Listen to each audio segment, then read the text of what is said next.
त्यातून निर्णय होईल. या सगळ्यांमध्ये काँग्रेसची आज काय भूमिका काय नाही आहे? काँग्रेस म्हणून आम्ही चर्चा साहेबांशी चर्चा केली, अजूनही मी काही लोक चर्चा पण करतोय. ईव्हीएम तर काँग्रेसनेच आणलं. काँग्रेसच्या तुम्ही बड्या नेत्यांची काल बैठक घेतलेली आहे. ईव्हीएम हटाओ ह्या मोहिमेबद्दल काँग्रेस अजूनही कायम आहे की याच्याबद्दल दोन मत पाहायला मिळतात? नाही, ईव्हीएम पेक्षाही आमचं मत असं आहे की बॅलेट पेपरवर घ्यावं.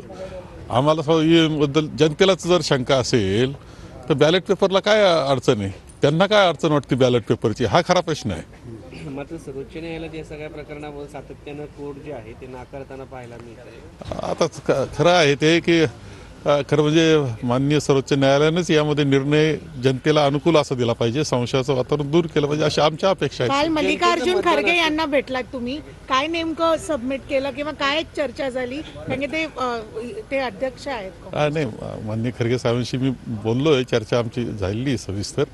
साधारणतः त्यामध्ये महाराष्ट्राचं राजकारण हे आणि पुढच्या काँग्रेसची दिशा हे सगळं ठरवण्याच्या दृष्टीनं मी बसलेलो होतो आणि त्याबरोबर निकालाबद्दलही अत्यंत संशयाचं वातावरण आहे. आपण पुढं कसं जायचं याची आम्ही चर्चा केली. काँग्रेसच्या काही संघटनात्मक बदलांबाबत खरगे साहेबांशी तुम्ही काही चर्चा केली का? नाही, संघटना बदलाचा कोणताही विषय नाही. आणखी जोमानं काम कसं करायचं आहे लोकांना घेऊन, सर्वांना बरोबर घेऊन याची चर्चा आम्ही केली. साहेब, एक महत्वाचा मुद्दा आहे. पवार साहेब पराभूत उमेदवारांच्या बैठकी घेत आहेत.